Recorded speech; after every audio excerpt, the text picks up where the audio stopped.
আচ্ছা, রামায়ণ তো আমরা সবাই জানি, মানে ছোটবেলা থেকে শুনে আসা দেখা আসা একটা মহাকাব্য। কিন্তু যদি বলি এই পরিচিত গল্পেরই মানে সম্পূর্ণ অন্য একটা রূপ আছে। হ্যাঁ, একদম। আমাদের হাতে শিল্পী লিওনার্ড বের কিছু অসাধারণ ছবি এসেছে, যা রামায়ণের এমন এক লোকগাথা বলছে যা হয়তো অনেকেই শুনেননি। আর এই গল্পের কেন্দ্রবিন্দুতে আছে অসমের কার্বি জনজাতির সংস্কৃতি আর জীবন দর্শন। ঠিক। আমরা আজ এই ছবিগুলোকে সূত্র ধরে কার্বি লোক রামায়ণ, যা স্থানীয়ভাবে সাবিন আলুন নামে পরিচিত, তার গভীরে যাব। আচ্ছা। দেখব কিভাবে একটা মহাকাব্য একটা গোটা জনজাতির চোখে নতুন করে প্রাণ পায়। মূল গল্প থেকে এর পার্থক্যগুলো শুধু উপর নয়, একেবারে গোড়া থেকে আলাদা। আর এই ভিন্নতাই ওদের সাংস্কৃতিক পরিচয়কে তুলে ধরে। একদম। আমাদের কাছে থাকা তথ্য বলছে এটা ৯টি চিত্রকলার একটা সিরিজ। প্রতিটি ছবি গল্পের এক একটা অধ্যায়। সত্যি বলতে একটা মহাকাব্যের সম্পূর্ণ অন্য একটা রূপ, তাও আবার ছবির মাধ্যমে। আমি তো এই গল্পটা শোনার জন্য আর অপেক্ষা করতে পারছি না। চলুন শুরু করা যাক। তাহলে প্রথমেই শিল্পী লিওনার্ড বের কথা একটু জেনে নেওয়া যাক। তার পরিচয় বা প্রেক্ষাপটটা কি? লিওনার্ড বে অসমের কার্বি আংলংয়ের একজন অত্যন্ত প্রতিভাবান শিল্পী। ওখানেই থাকেন? হ্যাঁ, ওখানকারই শিল্পী। আর পড়াশোনা করেছেন বিশ্বভারতী থেকে, ফাইন আর্টসে। বাহ। শুধু তাই না, উনি কিন্তু স্পেন, মেক্সিকোর মতো দেশ থেকেও আন্তর্জাতিক পুরস্কার জিতেছেন। দারুণ। কিন্তু আমার মনে হয় তার সবচেয়ে বড় পরিচয় এই সাবিন আলুন সিরিজটা। কেন?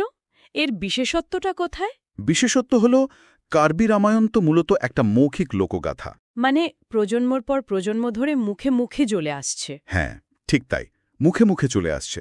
কয়েকজন লেখক এটা লিপিবদ্ধ করার চেষ্টা করেছেন বটে, কিন্তু এই প্রথম। হ্যাঁ, এই প্রথম কোনো কার্বি শিল্পী এত বড় মাপের ক্যানভাসে, ধরুন প্রায় ২.৫ ফুট বাই ৩ ফুট, পুরো গল্পটাকে দৃশ্যমান করে তুলেছেন। এটা একটা ঐতিহাসিক কাজ। আর সিরিজের নামটা সাবিন আলুন, এর মানে কি? এর মানে হলো সাবিনের গান। সাবিনের গান? হ্যাঁ, আর এখানেই গল্পের প্রথম বড় চমকটা লুকিয়ে আছে। সাবিন হলেন রাবণের বোন, অর্থাৎ শূর্পণখা। বলেন কি? যে চরিত্রকে আমরা মূল রামায়ণে খলনায়িকা হিসেবেই চিনি, তার নামে একটা গোটা লোকগাথা। ঠিক, এটাই বুঝিয়ে দেয় যে আমরা সম্পূর্ণ ভিন্ন একটা জগতে প্রবেশ করতে চলেছি। আপনি শুরুতেই বলেছিলেন গল্পটা মূল রামায়ণ থেকে একেবারে গোড়া থেকে আলাদা। একদম। আমার প্রথমেই জানতে ইচ্ছে করছে, এই ভিন্নতা কি রাম বা সীতার জন্ম থেকেই শুরু হয়? সেটা কি আমাদের চেনা গল্পের মতোই? একদমই না। এখানেই প্রথম বড়সড় পার্থক্য। এই গল্পে রামের বাবা বামনপক্ষিরী। বামনপক্ষিরী? হ্যাঁ, উনি একজন ধনী কৃষক হলেও নিঃসন্তান ছিলেন। আচ্ছা। তো উনি সন্তান লাভের জন্য ১২টা পাহাড় পেরিয়ে পরমেশ্বর সংসারপুর কাছে যান। আর ঈশ্বর তাকে একটা দৈব বাঁশি বা সোনার লাঠি দেন। তারপর? সেই লাঠি দিয়ে কি হলো? তিনি সেই লাঠিটা একটা আম বা কমলালেবুর গাছে ছোড়েন, আর সেই দৈব ফল খেয়েই রামের জন্ম হয়। বাহ! শিল্পী লিওনার্ড বে তার ছবিতে এই মুহূর্তটা দারুণভাবে ধরেছেন। তিনি দেখিয়েছেন রামের জন্মের খবর পেয়েই ১২ মাথাওয়ালা রাবণের মাথার পাগড়ি ভয়ে খসে পড়ছে। ১ মিনিট, ১২ মাথাওয়ালা রাবণ? আমরা তো দশানন রাবণের কথা জানি। ঠিক ধরেছেন। এটাও একটা সূক্ষ্ম কিন্তু গুরুত্বপূর্ণ পার্থক্য। কার্বি লোকগাথায় রাবণের ১২টি মাথা। আচ্ছা। এই ছোট ছোট বিষয়গুলোই গল্পটাকে একটা আলাদা পরিচয় দেয়। এটা দেখায় যে গল্পটা মূল স্রোত থেকে কতটা স্বতন্ত্রভাবে গড়ে উঠেছে। দারুণ ব্যাপার। আর সীতার জন্ম, সেটাও নিশ্চয়ই রাজকন্যা হিসেবে নয়। একেবারেই নয়। সীতার জন্মবৃত্তান্ত তো আরও অদ্ভুত আর কাব্যিক। এখানে তার নাম সিন্তা কুংরিপি। সিমতা কুংরিপি? হ্যাঁ, তার জন্ম হয় একটা ময়ূরী ডিম থেকে, যাকে কার্বি ভাষায় বলে ভোরাম্পি আটি। ময়ূরীর ডিম থেকে? এ তো অবিশ্বাস্য। হ্যাঁ, জাংরেসো নামে এক অনাথ বালক জঙ্গলে ডিমটা খুঁজে পায়। সে ওটা সিন্তার বাবা হেমফুকে দেয়। হেমফু? হ্যাঁ, হেমফু। তিনি সেই ডিমটা একটা বিশেষ বড় বাঁশের ঝুড়িতে রেখে দেন।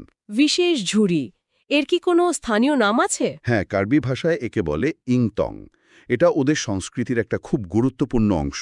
ইংতং?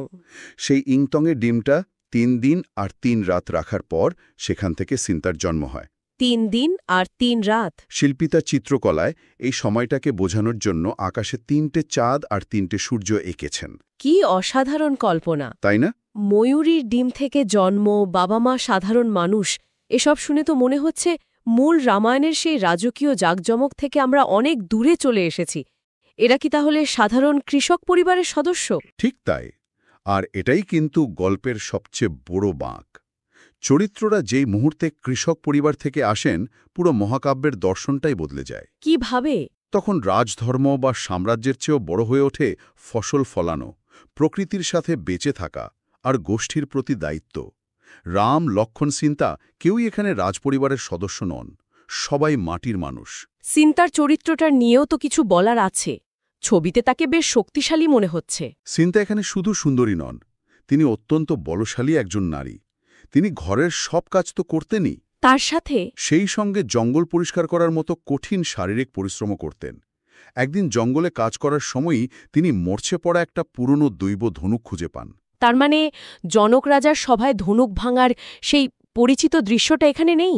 না, এখানে প্রেক্ষাপটটা অনেক বেশি ঘরোয়া। সীতার বিয়ের জন্য ঘোষণা করা হলো যে ওই ধনুকটা তুলতে পারবে তার সাথেই সীতার বিয়ে হবে। আচ্ছা। অনেক রাজপুত্র, এমনকি রাবণ নিজেও চেষ্টা করে ব্যর্থ হন। একমাত্র রাম সেই ধনুকটা শুধু তোলেনই না, ভেঙেই ফেলেন।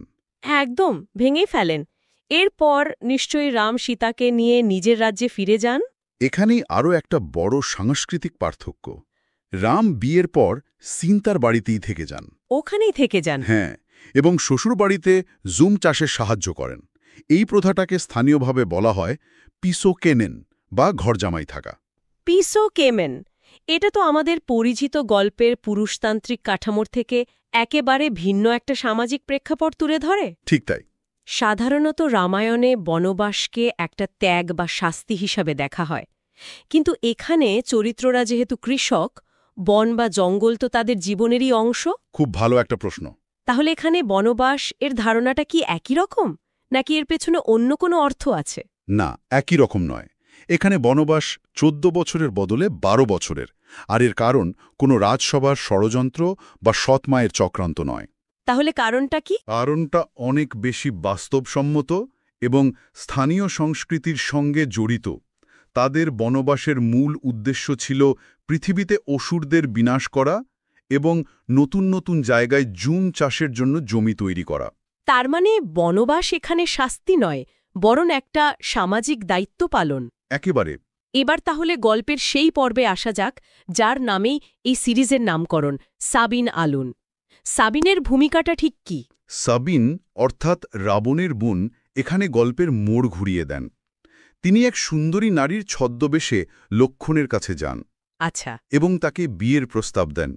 তিনি বলেন যে তিনি সীতার চেয়েও বেশি সুন্দরী এবং ঘরের সব কাজ নিপুণভাবে করতে পারেন। লক্ষ্মণের প্রতিক্রিয়া কি ছিল? লক্ষ্মণ তার ছলনা ধরে ফেলেন এবং শাস্তি হিসেবে তার নাক কেটে দেন। ওহ! বোনের এই অপমানে রাবণ প্রচণ্ড রেগে যান এবং এর প্রতিশোধ নিতেই সীতাকে অপহরণ করার পরিকল্পনা করেন। তার মানে মূল রামায়ণের মতোই এখানেও শূর্পণখার অপমানই সীতাহরণের কারণ। হ্যাঁ, কারণটা এক, কিন্তু প্রেক্ষাপটটা অনেক বেশি ব্যক্তিগত। সীতাহরণের দৃশ্যটা শিল্পী কিভাবে এঁকেছেন, তাতেও কি স্থানীয় ছোঁয়া আছে? অবশ্যই। রাবণ এখানে এক সাধুর ছদ্মবেশে আসেন। সীতা যখন লক্ষ্মণের এঁকে দেওয়া একটা দৈব গণ্ডি বা রেখা পার করে তাকে ভিক্ষা দিতে যান, তখনই 12 মাথাওয়ালা রাবণ নিজের আসল রূপে ফিরে এসে তাকে অপহরণ করেন। তার রথটিও কোনো সাধারণ রথ নয়। সেটা কেমন? রথটা আলম বিলম নামে এক ধরনের দৈব কাঠ দিয়ে তৈরি। আলম বিলম? হ্যাঁ, বলা হয় এই কাঠের একটা ছোট টুকরোই নাকি হাওয়ায় ভেসে যে কোনো জায়গায় উড়ে যেতে পারত। ভাবা যায়। এই ধরনের ছোট ছোট লৌকিক উপাদানগুলোই গল্পটাকে এত জীবন্ত করে তুলেছে। একদম। এরপর তো হনুমানের প্রবেশ। এখানে তার নাম বা চরিত্রে কি কোনো পরিবর্তন আছে? হ্যাঁ, এখানে হনুমানকে হলিমত বলা হয় এবং তার চরিত্রটা শুধু শক্তিশালী নয়, অসম্ভব বুদ্ধিমান হিসাবে আঁকা হয়েছে। তাই তিনি প্রথমে একটা মাছির রূপ ধরে সীতার সঙ্গে দেখা করে রামের বার্তা পৌঁছে দেন, কিন্তু আসল চমকটা এর পরে। সেটা কি? হলিমতে বৃদ্ধার ছদ্মবেশে রাবণের রাজসভায় যান। সেখানে গিয়ে তিনি এমন ভান করেন যেন রামের আক্রমণে তিনি খুব ভয় পেয়েছেন এবং রামের শক্তি সম্বন্ধে কিছুই জানেন না। বাহ, দারুণ বুদ্ধি।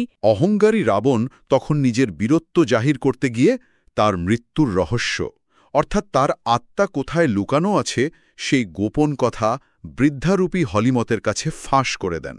তার মানে শারীরিক শক্তির চেয়ে বুদ্ধিমত্তাকে বেশি গুরুত্ব দেওয়া হয়েছে। ঠিক, এটা দেখায় যে কার্বি সংস্কৃতিতে শারীরিক শক্তির চেয়ে বুদ্ধিমত্তাকে কতটা ওপরে স্থান দেওয়া হয়। রাবণের মতো শক্তিমানকেও হারানো যায় শুধু বুদ্ধি দিয়ে। দারুণ। তাহলে শেষ পর্যন্ত রাবণবধের দৃশ্যটা কেমন? ছবিতে নিশ্চয়ই সেটা খুব নাটকীয়ভাবে দেখানো হয়েছে। হ্যাঁ, তবে নাটকীয়তার চেয়েও বেশি করে দেখানো হয়েছে অন্তর্দ্বন্দ্ব আর অনুশোচনা। অনুশোচনা? রাম যখন রাবণের নাভিতে তীর মারেন, কারণ হলিমতের কাছ থেকে তিনি জেনে গিয়েছিলেন যে ওখানেই রাবণের আত্মা লুকানো, তখন রাবণ মারা যান। হ্যাঁ, চিত্রে দেখা যায় মৃত্যু পথযাত্রী রাবণ মাটিতে শুয়ে আছেন আর রাম তার পাশে দাঁড়িয়ে। রাবণ রামের কাছে ক্ষমা চাইছেন এবং প্রতিজ্ঞা করছেন যে পরের জন্মে তিনি একজন ভালো মানুষ হয়ে ফিরবেন। তার মানে এটা শুধু জয় পরাজয়ের গল্প নয়, এখানে ক্ষমা আর মুক্তির একটা বার্তাও আছে। একদম। শিল্পী লিওনার্ডগেও আরও একটা প্রতীকী দৃশ্য এঁকেছেন, যা আমার খুব শক্তিশালী মনে হয়েছে। কিরকম? রাম মৃত্যু পথযাত্রী রাবণের তুন থেকে একটা তীর তুলে নিজের কাছে নিয়ে নিচ্ছেন। এটা রাবণের সমস্ত অশুভ শক্তি হরণের প্রতীক। মানে যুদ্ধটা শেষ হচ্ছে প্রতিহিংসা দিয়ে নয়, বরং এক ধরনের পরিশুদ্ধি দিয়ে। ঠিক তাই। তাহলে গল্পের শেষে কি হলো? সবাই কি অযোধ্যায় ফিরে গেলেন, সিংহাসনে বসলেন? না, এখানেই হয়তো মূল রামায়ণের সাথে সবচেয়ে বড় আর দার্শনিক পার্থক্যটা লুকিয়ে আছে। কি রকম? রাবণ বধের পর রাম আর সীতার পুনর্মিলন হয়, কিন্তু তারা জঙ্গলেই থেকে যান, কোনো রাজপ্রাসাদে ফিরে যান না। বলেন কি? তারা অযোধ্যায় ফেরেন না। না, তারা তাদের দুই ছেলে লস্য মানে লব ও কেহ মানে কুশ কে নিয়ে জঙ্গলেই সাধারণ কৃষক পরিবারের মতো জীবন কাটাতে থাকেন। জুম চাষ করেন? হ্যাঁ, তারা জুম চাষ করেন আর পৃথিবীতে বাকি অসুরদের বিনাশ করে চলেন। এই সমাপ্তিটা তাদের মাটির সঙ্গে, তাদের শিকড়ের সঙ্গে সংযোগকে আরও অনেক বেশি মহিমান্বিত করে। রাজকীয় আড়ম্বরের বদলে একটা সাধারণ দায়িত্বশীল জীবনকে এখানে আদর্শ হিসেবে তুলে ধরা হয়েছে। একদম। এটা শুনে বোঝা যাচ্ছে যে শিল্পী লিওনার্ড বের জন্য এই সিরিজটা শুধু কিছু ছবি আঁকা ছিল না, এর সঙ্গে তার একটা গভীর আধ্যাত্মিক যোগও ছিল। একেবারেই তাই। তিনি এক সাক্ষাৎকারে বলেছেন যে কার্বি সংস্কৃতিতে ৯ সংখ্যাটা খুব পবিত্র। তাই তিনি ৯টা ছবি এঁকেছেন? হ্যাঁ, সচেতনভাবেই। এমনকি এই বিশাল কাজটা শুরু করার আগে তিনি হেম্ফু আবুর কেমাথা নামে একটা বিশেষ পুজো করেন। ঈশ্বরের কাছে অনুমতি চান? হ্যাঁ, যাতে এই পবিত্র গল্প আঁকতে গিয়ে তার কোনো ভুল না হয়, আর হলেও ঈশ্বর যেন তাকে ক্ষমা করেন। এটা তার নিজের সংস্কৃতির প্রতি গভীর শ্রদ্ধা আর দায়বদ্ধতার পরিচয়। তিনি তো একটা বেশ রহস্যময় ঘটনার কথা উল্লেখ করেছেন, তাই না? হ্যাঁ, এবং ঘটনাটা বেশ চমকপ্রদ। তিনি বলেছেন ছবিগুলো আঁকার সময় একদিন তিনি দেখেন যে তার রঙের কৌটোর ঢাকনার উপর কিছু অদ্ভুত রহস্যময় চিহ্ন পড়েছে। কিসের চিহ্ন? তার বিশ্বাস ওগুলো আর কিছুই নয়, স্বয়ং হলিমতের পায়ের ছাপ। তাই নাকি? তিনি মনে করেন হলিমত হয়তো তাকে আশীর্বাদ করতে এসেছিলেন বা তার কাজের স্বীকৃতি জানাতে চেয়েছিলেন। কি অদ্ভুত সুন্দর একটা বিশ্বাস! এটা তো পুরো বিষয়টাকে অন্য একটা মাত্রায় নিয়ে যাচ্ছে। ঠিক।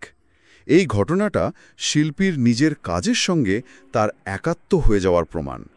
তার কাছে এই চরিত্রগুলো শুধু গল্পের অংশ নয়, তারা জীবন্ত, তারা তার কাজে অনুপ্রেরণা যোগায়, তাকে পথ দেখায়। তাহলে এই পুরো আলোচনা থেকে আমরা কি পেলাম? একটা চিরচেনা মহাকাব্য, যা একটা নির্দিষ্ট জনজাতির বিশ্বাস, জীবনযাত্রা আর প্রকৃতির সঙ্গে মিশে গিয়ে সম্পূর্ণ নতুন একটা গল্পে রূপান্তরিত হয়েছে। আর লিওনার্ড বের চিত্রকলা সেই মুখে মুখে ফেরা ঐতিহ্যকে একটা দৃশ্যমান ও চিরস্থায়ী রূপ দিয়েছে। একদম। আর এটা আমাদের একটা বড় কথা মনে করিয়ে দেয়। কি কথা? কোনো মহাকাব্যেরই একটিমাত্র নির্দিষ্ট বা সঠিক রূপ হয় না। এগুলো আসলে জীবন্ত ঐতিহ্য, যা বিভিন্ন সংস্কৃতিতে গিয়ে নতুন রূপ নেয়। হ্যাঁ, বিভিন্ন ভৌগোলিক অঞ্চলে গিয়ে সেখানকার মাটির রস শুষে নিয়ে নতুন নতুন রূপে পল্লবিত হয়।